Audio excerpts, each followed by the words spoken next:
every day is a challenge for the people that are living here in Lahaina. Nothing is the same. Even if you didn't lose your house, you know more people that lost their homes than that have them. And so we've had to move constantly. Kids are dealing with, sometimes they don't come to school because they have to help their family move a different unit.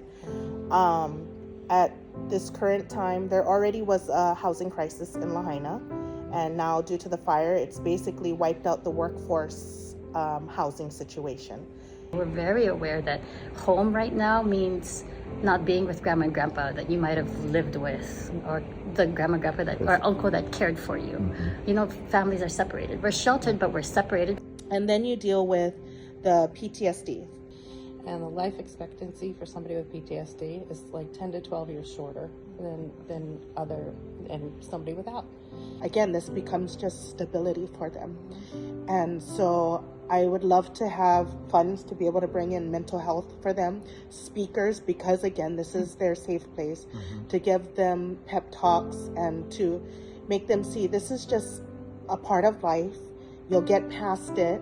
We just, gonna take one step at a time. How to recognize it, how to cope, how to deal with trauma.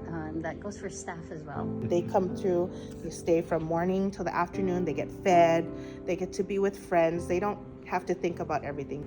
The need to keep the school going, and right now what's apparent is that our teachers are out because they're survivors themselves. So I just like to, make it fun here. Make it fun, stable, safe, and hopefully, be able to give some learning experiences with speakers or just enjoyment. I'm Liz Sager, and I'm with Lahainaluna PTSA. I am Lori Leigh Digama, and I am the president of the Lahainaluna PTSA. I'm Debbie Arulano. I'm the vice principal for the 10th grade here at Lahainaluna.